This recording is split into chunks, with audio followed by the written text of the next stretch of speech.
கர்த்தருடைய பரிசுத்த நாமத்திற்கு மகிமை உண்டாவதாக. தேவன் அருளிய அப்போ மினிஸ்ட்ரி மூலமாக உங்களோடு தொடர்பு கொள்வதிலும் மகிழ்ச்சி அடைகிறோம்.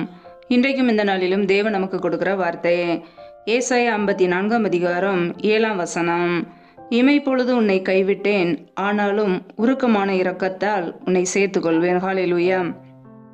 கிறிஸ்துவுக்குள் பிரியமானவர்களே, கர்த்தருடைய வார்த்தை சொல்லுகிறது, இமை பொழுது உன்னை கைவிட்டேன், ஆனாலும் உருக்கமான இரக்கங்களால் உன்னை சேர்த்து கொள்வேன் என்று. பிரியமானவர்களே, நம்முடைய வாழ்க்கையிலே கைவிடப்பட்ட ஒரு நிலைமையிலே இருக்கலாம். ஆனால் தேவன் சொல்கிறார், அவருடைய இரக்கங்களினாலே நம்மை சேர்த்து கொள்வேன் என்று. எப்பொழுது நம்முடைய வாழ்க்கையிலே தேவனுக்கு பிரியமில்லாத பாவத்தை செய்தோமோ, தேவனுக்கு பிரியமில்லாத ஒரு வாழ்க்கை வாழ்ந்தோமோ, அவருடைய சித்தத்தை செய்யாமல் நம்முடைய சுய சித்தத்தை செய்தோமோ, அப்பொழுது நம்முடைய வாழ்க்கையிலே கைவிடப்பட்ட ஒரு நிலைமையிலே நாம் இருப்போம். எப்பொழுதும் மனம் திரும்பி அவருடைய சித்தத்தை செய்கிறோமோ, அவருடைய வழியிலே நடக்கிறோமோ, கர்த்தர் நம்மை மறுபடியும் அவருடைய இரக்கங்களால் அவருடைய கிருபையினால் நம்மை சேர்த்து கொள்கிறார். ஹல்லேலூயா.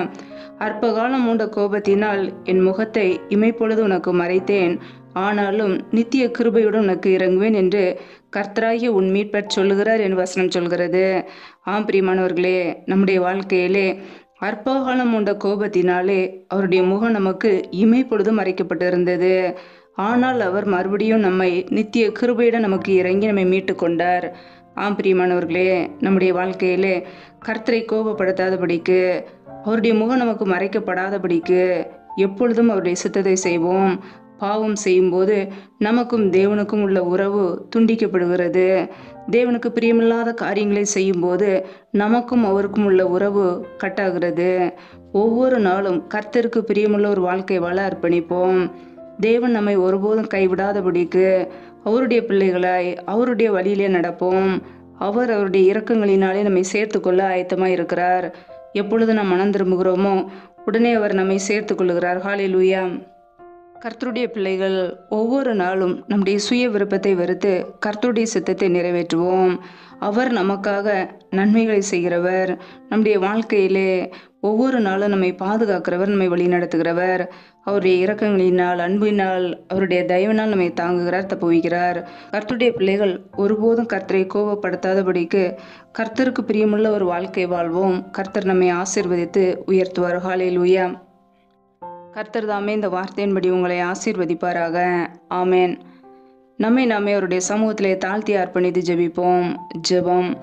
எங்களை அதிகமாய் நேசிக்கிற எங்கள் அன்பின் பரலோக பிதாவே, மை துதிக்கிறோம், ஸ்தோத்திரிக்கிறோம். அப்பா, இந்த நாளில் கூட உடைய வார்த்தைகளோடு எங்களோடு பேசினீரே, அதற்காக உமக்கு ஸ்தோத்திரம், ஸ்தோத்திரம், ஸ்தோத்திரம். ஒவ்வொரு நாளும் கண்ணின்மணி போல பாதுகாத்து கிருபையோடு ஜீவனோடு வைத்திருக்கிறீரே, உமக்கு நன்றி அப்பா. இந்த இரவு நேரத்தில் உடைய சமூகத்தில் எங்களை அர்ப்பணிக்கிறோம். எங்களுடைய ஆவி, ஆத்மா, சரீரம், சிந்தனை, நினைவுகள் எல்லாம் இயேசு கிறிஸ்துவின் இரத்தத்துக்குள்ள அர்ப்பணிக்கிறோம். யாரெல்லாம் இணைந்து ஜெபிக்கிறார்களோ ஒவ்வொரு பிள்ளைகளையும் உடைய கரங்களிலே அர்ப்பணிக்கிறோம். ஒவ்வொரு குடும்பங்களையும் ஆசீர்வதிப்பீராக, பாதுகாத்துக் கொள்வீராக. பிள்ளைகள் செய்கின்ற வேலைகள், தொழில்கள், வியாபாரங்கள் எல்லாவற்றையும் ஆசீர்வதிங்கப்பா. ஒவ்வொரு குடும்பத்திலும் அப்பத்தையும் தண்ணீரையும் ஆசீர்வதிங்க. யாரெல்லாம் சரீரத்தில் பலவீனத்தோடு, சோர்வோடு, வியாதியோடு இருக்கிறார்களோ என் தேவன் அவர்களை சுகமாக்குங்க. உடைய சுகமாக்கும் கரம் பிள்ளைகளை தொட்டு சுகமாக்கட்டும், விடுதலையாக்கட்டும். பலவீனத்தில் உடைய பலன் பரிபூரணமாய் விளங்கட்டும். என் தேவன் ஆசீர்வதிங்கப்பா. இந்த இரவு நேரத்தில் இன்பமான நித்திரை கொடுங்க. அதிகாலையில் எழுந்து உடைய சமூகத்திலே காத்திருக்க புது கிருபையில் பெற்றுக்கொள்ள எங்களை அர்ப்பணிக்கிறோம். சத்துரு கொண்டு வருகிற போராட்டங்கள், பிரச்சனைகள், தீமைகள், மரண பயங்கள், இருளின் அதிகாரங்கள், ஆபத்துகள், நாச மோசங்கள், தீமைகள், விக்னங்கள் எல்லாவற்றுக்கும் விலக்கி எங்களை பாதுகாத்துக் கொள்ளுங்க. உடைய இரத்த கோட்டைகளை எங்களை அர்ப்பணிக்கிறோம். யாரெல்லாம் திக்கற்ற பிள்ளைகளாய் தனிமையோடு வாழ்கிறார்களோ, கணவரால் கைவிடப்பட்ட ஒரு நிலைமையிலே ஆதரவுக்கு யாருமே இல்லாமல் வாழ்கிறார்களோ, என் தேவன் அவர்களை சந்திங்கப்பா. திக்கற்ற பிள்ளைகளுக்கு நேரே சகாயர் உதவி செய்யுங்க. என் தேவன் ஆசீர்வதிங்க. ஒவ்வொரு குடும்பங்களிலும் அப்பத்தையும் தண்ணீரையும் ஆசீர்வதித்து பெருக பண்ணுங்க. எந்தெந்த குடும்பங்களிலெல்லாம் கடன் பிரச்சனையிலே உபத்திரவத்தோடு கண்ணீரோடு வாழ்கிறார்களோ, என் தேவன் அந்த குடும்பத்தை சந்திங்க, ஆசீர்வதிங்க. கடன் என்ற நிந்தையை நீக்கி என் தேவன் ஆசீர்வதிங்கப்பா. கையின் பிரயாசங்களை வர்த்திக்க பண்ணுங்க. எந்த தீங்கும் துன்பமும் எங்களை துக்கப்படுத்தாதபடிக்கு, வேதனைப்படுத்தாதபடிக்கு எங்களை பாதுகாத்துக் கொள்ளுங்க. முற்றிலுமாக உடைய சமூகத்திலே தாழ்த்தி அர்ப்பணித்து ஜெபிக்கிறோம். தொடர்ந்து எங்களை பாதுகாத்துக் கொள்ளுங்க, எங்களை வழி நடத்துங்க. உடைய சமூகத்திலே அர்ப்பணித்து தாழ்த்தி ஜெபிக்கிறோம்.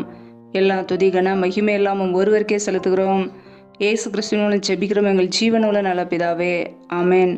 கர்த்தர் தாமே உங்களையும் உங்கள் குடும்பங்களையும் ஆசீர்வதிப்பாராக. ஆமேன்.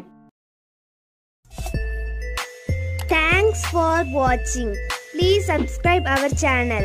Click the like and share. Click the bell. God bless you.